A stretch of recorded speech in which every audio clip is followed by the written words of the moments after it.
La ilaha illallah Muhammadun Rasulullah alaihi salatullah wa alihi. Akhirnya akan dibukakan oleh Allah dari pintu-pintu mana saja. Allahumma amin. Santri siap ya, besok tanggal 11 Zulhijjah insya Allah kita kurban for yatim. Semuanya ikut.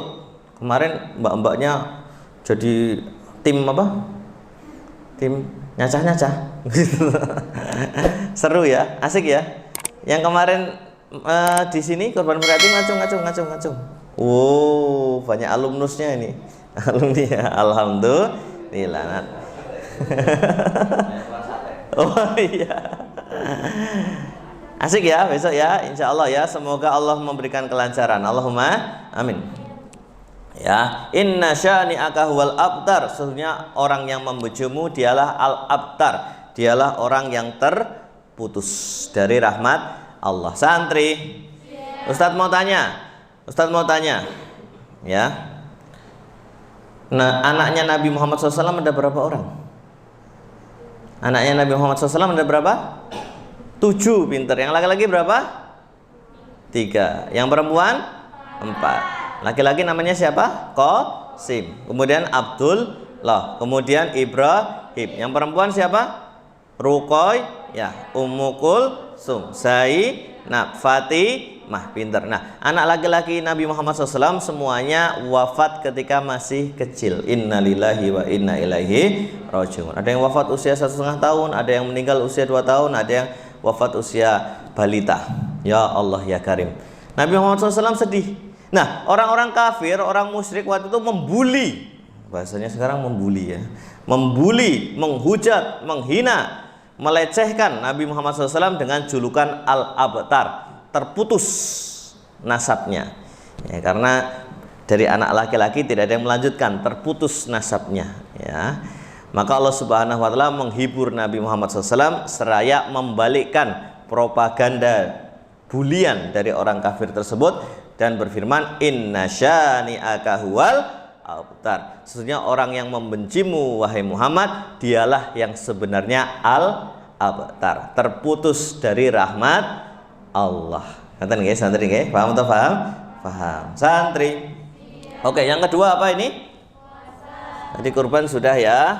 Yang kedua apa? Puasa. Nah, puasa di bulan Zulhijjah ini ada beberapa pendapat ulama dalam kitab Shahih Fiqih Sunnah. Silahkan pilih pendapat mana, kita tidak usah berdebat. Silahkan ambil mazhab yang mana, kita saling menghormati satu sama lain. Betul atau betul? Ada yang berpendapat puasanya 1 sampai 9 Zulhijjah full. Ada yang bilang begitu. Ya, silahkan. Ada yang berpendapat 8 dan 9 Zulhijjah. 8 Zulhijjah namanya puasa apa? Tarwiyah. Apa? Puasa apa? Tarwiyah. Kalau 9 Zulhijjah namanya puasa apa? Arafah. Ada yang berpendapat hanya 9 Zulhijjah. Santri, silahkan pilih pendapat yang mana, monggo sesuaikan dengan keyakinan dan juga kekuatan masing-masing. Yang jelas dalam hadis sahih disebutkan barang siapa berpuasa 9 Zulhijjah atau puasa apa? Arafah. Kenapa namanya puasa Arafah? Karena bertepatan dengan jamaah haji yang sedang wukuf di Padang Arafah. Nggih, namanya puasa Arafah. Barang siapa berpuasa Arafah maka Allah akan menghapuskan dosanya setahun yang lalu dan setahun yang akan datang. Subhanallah.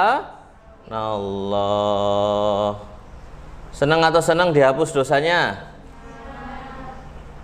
Senang atau senang banget? Ya, insya Allah besok 9 Zulhijjah bertepatan hari Senin. Jadi boleh menggabungkan niat puasa sunnah jika harinya bersamaan. Paham atau paham? Jadi puasa Senin Kamis, karena hari Senin ditambah dengan puasa apa? Arafah. Insya Allah. Semoga kita diberi kekuatan oleh Allah. Allahumma amin. Nanti insya Allah para donatur insya Allah akan menyiapkan puasa sunnah seperti biasa. Alhamdulillah. Mohon doanya nggih, semoga Pak Ustadz senantiasa istiqomah, para donatur senantiasa dilapangkan rezekinya sehingga kita bisa menikmati puasa sunnah setiap pekan. Allahumma amin. Jangan lupa puasa ya. Monggo pilih yang mana silahkan. Kemudian yang ketiga, zikir. Apa santri? Ini berita corona itu ngeri atau ngeri? Medeni apa medeni? Bikin hati kita was-was atau was-was? Wah, ya. Kita melihat berita itu kadangkala membuat hati kita jadi was-was, hati kita jadi takut, jadi kita jadi deg-degan, hati kita jadi apa? Ngeri. Ya. Padahal ya bukan berarti menyepelekan, tapi hati ini harus tetap tenang. Betul atau betul? Nggih napa nggih? Hati harus tetap tentram. Setuju apa setuju? Agar jiwa kita tetap sehat. Alladzi yuwaswisu fi sudurin, yang membisikkan perasaan was-was ke dalam dada manusia. Siapa itu? Setan.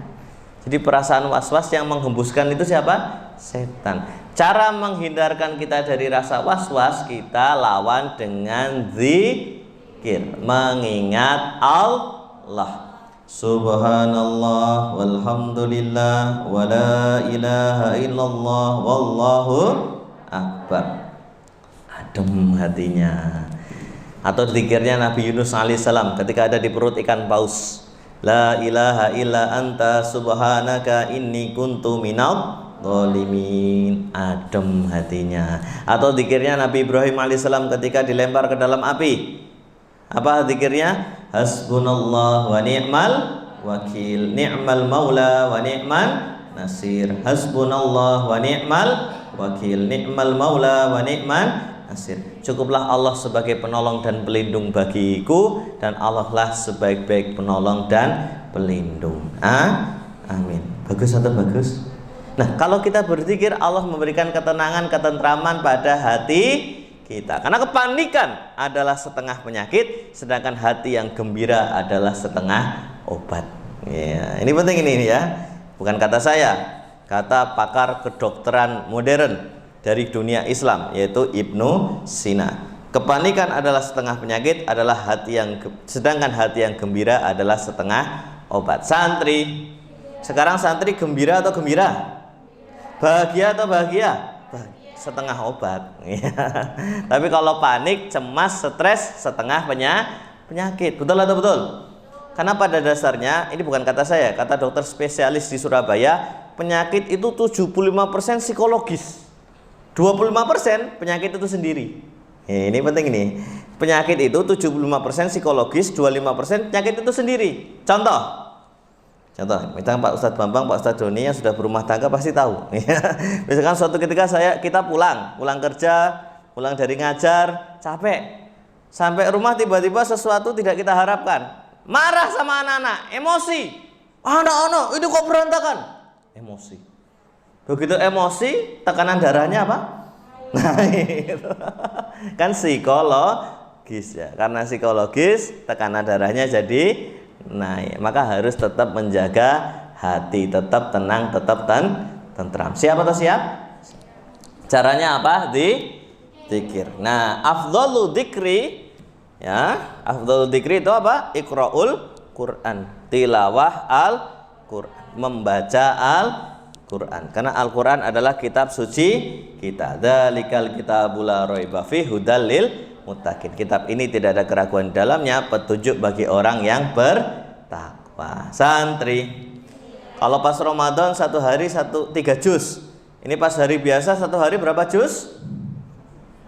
Setengah. Yes, lumayan. Timbang orang mau coblas. Satu hari setengah juz. Alhamdulillah ya. Mantap ya. Bismillah. Jangan lupakan Al-Quran. Ayo, jadikan Al-Quran ada di dalam dada kita, ada dalam hati kita, ada dalam pikiran kita, ada dalam keseharian kita. Insya Allah nanti akan Allah berikan syafaat dari Al-Quran yang kita baca. Alhamdulillah. Setiap huruf Al-Quran pahalanya 10. Setiap kita membaca ayat, kita amalkan, nanti jadi syafaat di yaumul akhir. Alhamdulillah ya. Yang paling penting apa? Diamalkan. Insya Allah. Al-Quran ya, jangan lupakan Al-Quran. Terus yang kelima apa? Sedekah. Ini yang paling utama di bulan Zulhijjah 10 hari pertama. Jadi sedekahnya di 10 hari pertama bulan Zulhijjah itu beda nilainya dengan hari yang lain. Artinya sedekahnya dilipat gandakan jauh, ratusan bahkan mungkin ribuan pahala dari Allah Subhanahu wa taala bagi orang yang sedekah.